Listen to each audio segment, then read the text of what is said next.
Hey guys, today we are going to do something a little bit different. I have not utilized my slow cooker at all this season, so I thought I'd bring out a classic dish, a slow cooked beef stew, and I'm so excited to share my recipe with you. Alright, so let's start with the beef. I purchased already pre-cut beef stew beef, and I have it in the sink rinsing. I am a stickler about pre-rinsing my meat. Some people might do it, some people might not. Your preference. So the meat is already pre-cut. I'm going to go ahead and get it seasoned and floured. And I'm using a blanched almond flour, which is gluten-free, to do the coating on the beef. Alright, so in this large Ziploc bag, I already have the almond flour, the salt, and the seasoned salt, which each one of those measured about half a teaspoon each, and then I just mix it in with a 1/3 cup of almond flour. I'm going to drop the pieces of beef in here and get them coated, and then we're going to go ahead and fry them on the stove top. Alright, so I got all of my meat in this baggie, and it's got a nice coating on it. It's got the seasoning and everything that it needs. Now I'm going to go ahead and pan sear these so it gets nice and brown. Sometimes if you cook with a slow cooker and you throw raw meat in there, it has a yucky color, and that's not too appetizing. This is my first time cooking with the almond flour as far as like frying something or anything like that, and I have to say I am very impressed with the browning that it's giving to the meat.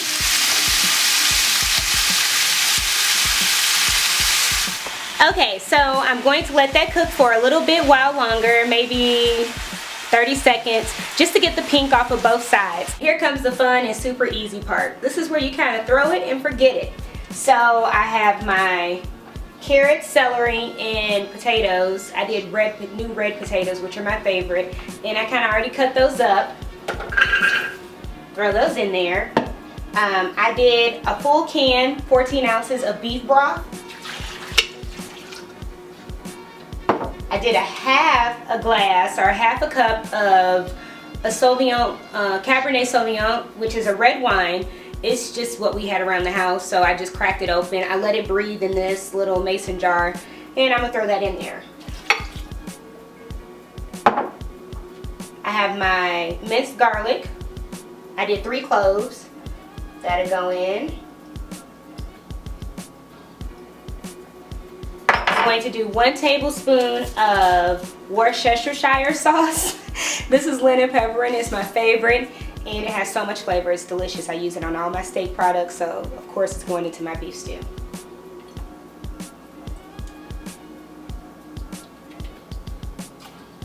A little bit more for good measures, and I'm going to do a half of teaspoon of paprika.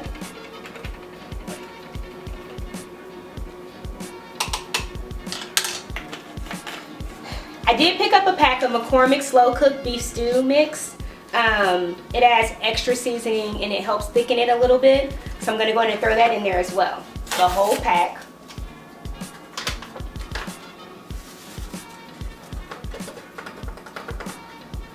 Grab my meat, and I'm just going to go ahead and just pour all of this in there, including the thickening flour and all the wonderful, great flavoring it made in the skillet. Quick tip for you.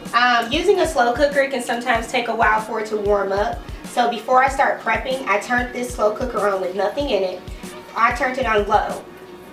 Just to kind of get heat kind of circulating through the canister and get it warm, so I'm not just waiting an hour just for it to really heat up and get everything where I need it to be. So I have all of my ingredients in the pot. It actually looks really good already. Last finishing touches, my bay leaves. So now I'm just going to cover and select high for 6 to 4 hours. I'm going to go ahead and put it on 6 hours, and I'll come back in 6 hours. I'll come back and check on it probably in 4 hours, but we'll probably take it off by the time my husband comes home from work.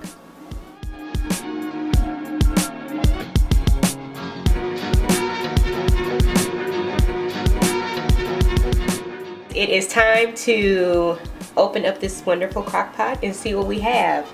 When I tell you guys this dish is delicious, I've already came in and got a bowl, and I cannot get over how full of flavor it is.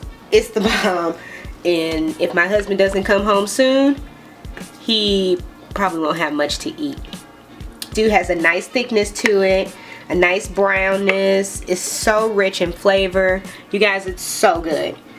Anyway, can't wait to hear your stories about when you try this dish. And to all my pregnant women out there, don't worry about the red wine. This has been cooking for 6+ hours, so all the alcohol is cooked out. So, as usual, thank you guys for taking the time to watch, and I will see you soon. Bye.